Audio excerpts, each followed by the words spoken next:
अब यहाँ पे मैं आपको एक बहुत ही इम्पोर्टेंट किस्म का एक कंसेप्ट समझाना चाहता हूँ। अगर आप इस कंसेप्ट को समझ गए तो आप बहुत सारी चीजों को समझ जाएंगे। ठीक है, यहाँ पे क्या है, मैं थोड़ा सा आपसे जायजा लेना चाहता हूँ। आपका एग्जाम समझ लें या जो कुछ समझ लें, क्या मैं इन दोनों को नाम दे सकता हूँ? इसको ए का नाम, इसको बी का नाम। हाँ, मैं दे सकता हूँ। अब मैंने क्या सोचा, मैंने सोचा कि इनके अंदर जो प्राइस है वो 99, 100, 101 और 120 है। ठीक है, अब मैं आप लोगों से एक सवाल पूछता हूँ कि इन दोनों को मैं क्या कह सकता हूँ। मैं तीन ऑप्शन रखूंगा, आपने कोई एक बतानी है जो दुरुस्त होगी। अब गौर से सुनिएगा, क्या मैं ए को बुलिश हैमर कह सकता हूँ और बी को बेरिश हैमर कह सकता हूँ? नंबर एक। स्टेटमेंट नंबर दो, क्या मैं ए को बेरिश हैमर कह सकता हूं और बी को बेरिश हैमर कह सकता हूं? नंबर तीन, स्टेटमेंट नंबर तीन, क्या मैं ए को बुलिश हैमर और बी को बुलिश कह सकता हूं? अब आपके पास तीन स्टेटमेंट आ गई हैं। आप जितने भी लोग बैठे हैं, मुझे आप लोगों ने जवाब देना है कि कौन सा जवाब ठीक है। मैं दोबारा रिपीट कर देता हूं, ए और बी। क्या मैं ए को बुलिश और बी को बुलिश कह सकता हूं? नंबर दो, क्या मैं ए को बुलिश और बी को बेरिश कह सकता हूं? नंबर तीन, क्या मैं ए को बेरिश और बी को बेरिश कह सकता हूं? अब आपके जी पास सर, एक नंबर मिनट है, तीन। आप सोच के मुझे जवाब दीजिए, क्या ये ठीक है कि गलत है? कोई एक जवाब दीजिए। नंबर स्टेटमेंट एक, स्टेटमेंट दो या स्टेटमेंट तीन?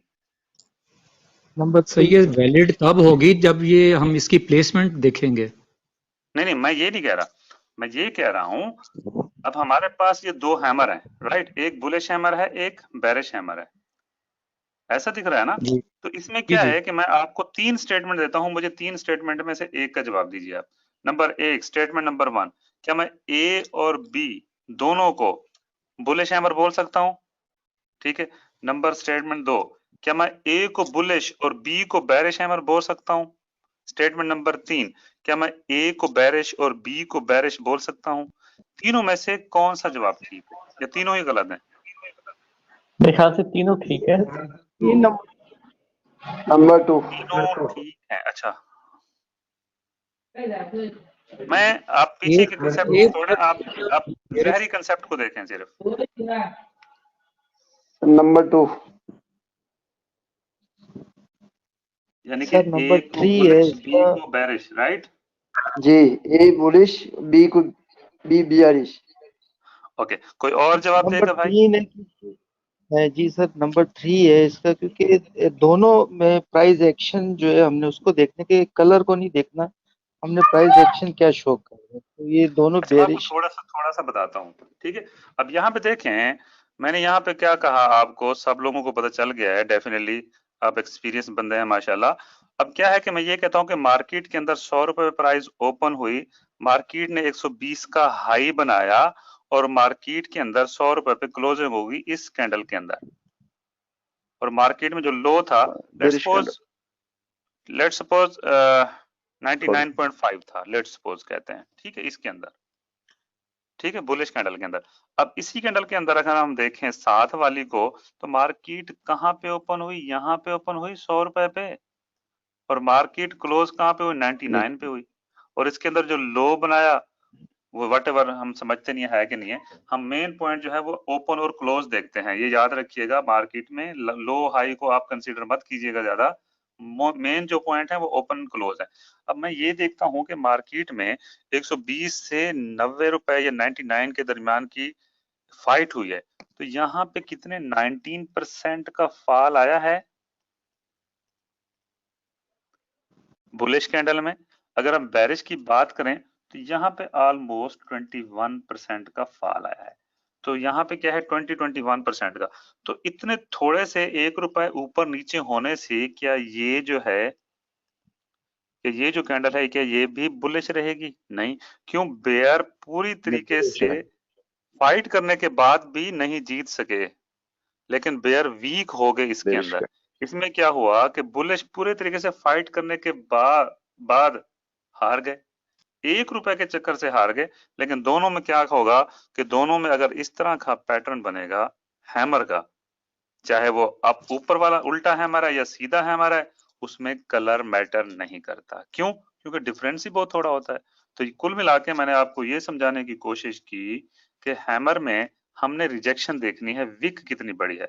अगर दोनों में विक बड़ी है, कलर में थोड़ा सा डिफरेंस होगा, 1 पैसे का 2 पैसे का या 1 रुपए का 2 रुपए का, तो उसके साथ प्राइस के साथ हम ये देखेंगे कि इतने डिफरेंस से फर्क नहीं पड़ता, वो भी हैमर कहलाएगा, वो भी हैमर कहलाएगा, चाहे वो ग्रीन है चाहे वो रेड है। अब इसलिए मैं आपको एग्जांपल नहीं दिखा रहा था पहले, अब मैं आपको एग्जांपल दिखाता हूँ गूगल के ऊपर। ठीक है, अब यहाँ पे देखें, सेम शूटिंग स्टार जो हम पहले रेड देख रहे थे अब ग्रीन है। क्यों है ग्रीन? क्योंकि इसके अंदर क्या हुआ कि मार्केट ऊपर से नीचे आई, मार्केट में पूरी तरीके से बेयर्स वाइप आउट नहीं हो सके। अब यहाँ पे आपने एक बहुत बड़ी चीज याद रखनी है, जब मार्केट के अप ट्रेंड में ग्रीन कलर का हैमर बनेगा, जिसको हम शूटिंग स्टार कहते हैं, या हम ये कहते हैं HPR, high price rejection, price ऊपर से रिजेक्ट हुई, अगर वो ग्रीन बना है तो हम एंट्री नहीं लेंगे। क्यों? क्योंकि अभी भी हमारे पास जो बुल है वो हारे नहीं है, पूरी तरीके से वीक हो चुके हैं, हारे नहीं है। हम नेक्स्ट कैंडल का इंतजार करेंगे। नेक्स्ट कैंडल हमारे पास एक बहुत बड़ी बेरिश पावरफुल कैंडल होगी, तो तब ही हम इंतजार करेंगे एंट्री प्लान करने का। अब यहाँ पे एक गौर करने की चीज है, मार्केट ऊपर जा रही थी, ग्रीन कैंडल्स बना रही थी, एक हैमर बना ग्रीन कलर का, साथ ही साथ उसके साथ एक बहुत बड़ी बेरिश कैंडल बनी। जब बेरिश कैंडल बनी तो मार्केट को नीचे की तरफ लेके, अब हमारे पास यहाँ पे दो पैटर्न शो हो रहे हैं। आप देखें, आपने मॉर्निंग स्टार इवनिंग स्टार का नाम सुना है? यहाँ पे देखें, अगर हम इस पैटर्न को देखें, हमारे पास लास्ट में एक छोटी सी कैंडल बनती है, उसके साथ जब एक बहुत बड़ी पावर कैंडल बनती है तो हम उसको कहते हैं इवनिंग स्टार, अंधेरा छा चुका है, मार्केट रिवर्स होने वाली है। ठीक हो गया? तो क्या यहाँ पे मुझे आपको इवनिंग स्टार्स बताने की जरूरत पड़ी, समझाने की जरूरत पड़ी, दिखाने की जरूरत पड़ी? नहीं, हमने सिर्फ 2 कैंडल पढ़ी या 1 कैंडल पढ़ी, हमारे पास इवनिंग स्टार आ गया। इसी तरीके से दूसरे भी साथ साथ आते जाएंगे।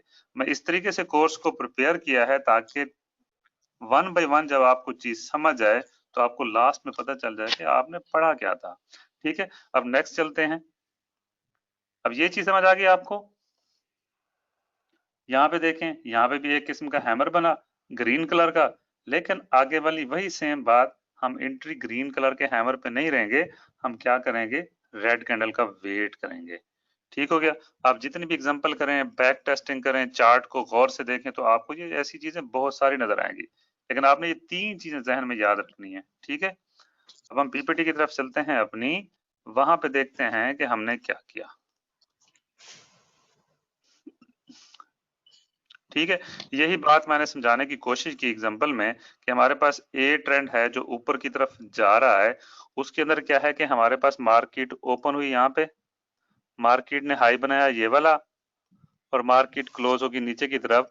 अगर इस तरह का हैमर मार्केट के टॉप ट्रेंड पे बनेगा तो हम डायरेक्ट एंट्री करेंगे।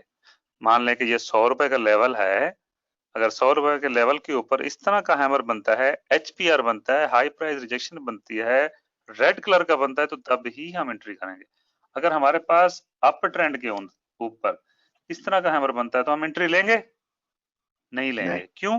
हम नेक्स्ट कैंडल का इंतजार करेंगे कि ये वाली कैंडल ये 100 रुपए के लेवल को तोड़े, नीचे की तरफ एंट्री करे, तो तब भी हम जाके इसके ऊपर एंट्री करेंगे, अदरवाइज नहीं। अब हम नेक्स्ट एग्जांपल देखते हैं दूसरे हैमर की, क्या वो भी ऐसी है? ठीक है, हाँ ये भी ऐसी है। मार्केट का ट्रेंड डाउन था, जब मार्केट का ट्रेंड डाउन था तो ग्रीन कलर का हैमर बना, लो प्राइस रिजेक्शन बनी, लो प्राइस रिजेक्शन। ठीक है, लो प्राइस रिजेक्शन। हम कहेंगे हैमर, कहेंगे bullish hammer, bearish hammer, LPR, HPR, जो आपको नाम आता है वो रख लें, लेकिन आप अपना कंसेप्ट क्लियर करें। यहाँ पे हम एंट्री करेंगे, डेफिनेटली करेंगे। क्या यहाँ पे हम एंट्री करेंगे? बिल्कुल भी नहीं। क्यों? क्योंकि हम नेक्स्ट कैंडल का वेट करेंगे कि ये लेवल अगर 100 रुपए का है, जब तक ये लेवल नहीं ब्रेक होगा और ऊपर जाके क्लोजिंग नहीं होगी तो हम एंट्री नहीं करेंगे। अगर इस तरह का कुछ बनता है तो उसको क्या कहते हैं? हमने अभी इवनिंग स्टार बना पढ़ा, यानी कि हमारे पास अगर ये रेड कैंडल थी इस तरह की, ठीक है, और उसके साथ एक इस तरह का कैंडलस्टिक पैटर्न बना हैमर शेप का, तो उसके बाद हमारे पास एक ग्रीन बनी, तो इस तरह का जब हमारे पास पैटर्न बनेगा तो उसको हम क्या कहेंगे, मॉर्निंग स्टार। तो हमें मॉर्निंग स्टार रटने की जरूरत है कि नहीं है? नहीं है। ठीक हो गया।